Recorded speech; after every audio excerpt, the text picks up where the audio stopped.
สบายดีทุกคนหายหน้าหายตาไปโดนเนาะน้องตาก็ไปคอยเฮ็ดคลิปนะทุกคนมาเด้อมากินข้าวปุ้นน้ำกันเด้อแซ่บๆเลยวันนี้4 มื้อของน้องตาเองเนาะ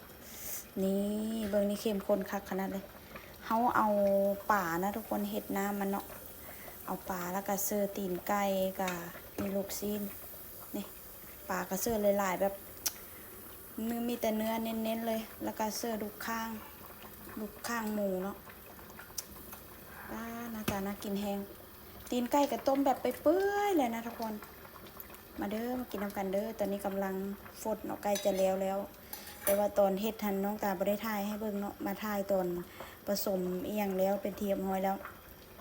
ส่วนผสมที่น้องตาเฮ็ดน้ำข้าวปุ้นนี่ก็จะบ่มีอย่างไรทุกคนก็เสื้อกะปิเกลือแป้งนัวเนาะแล้วก็มีข่าหัวสิไข่แล้วก็กระเทียมเนาะต่ำใส่น้ำกันกับใบขี้หูดปลาแดกกะปิน่ากินมากเดี๋ยวจะให้เบิ่งเนื้อของมันนี่อันนี้ก็จะเป็นเนื้อของมันทุกคนมีมักทั่วแล้วก็สลัดหอมบัวกะหล่ำแล้วก็นี่เลยหอมลาบเนาะบ้านน้องตาจะเอิ้นว่าหอมลาบนะ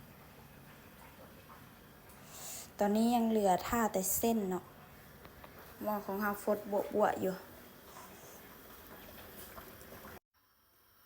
ตอนนี้น้องตาก็กำลังจะต้มเส้นนะทุกคนเส้นก็ไปซื้ออยู่นั่นเนาะซื้ออยู่ตลาดร้านเขมรเนี่ยแต่นี่น่าจะเป็นเส้นของเวียดนามของอย่างบ่ฮู้ละ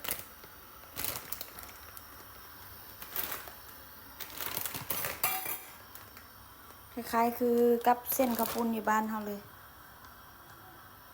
เดี๋ยวถ้าเบิ่งบัดเส้นชุกเนาะว่าเส้นมันจะเป็นแบบเลยนะนี่เส้นตอนนี้ก็สุกแล้วเนาะเดี๋ยวเราสิมากินนี่เบิ่งเด้อโทยมาเลยนะทุกคนมาเด้อมากินกันเด้อเดี๋ยวเราจะมาตักเนาะ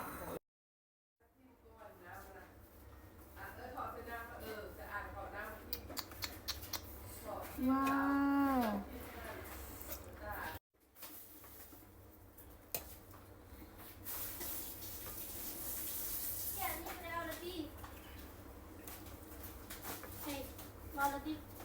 บอก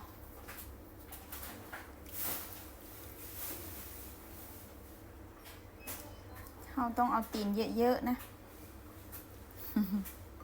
เป็นคนชอบกินตีนนะทุกคน ตีนไก่นะตีนคนนี่ก็จะบ่เอาคือกันนะ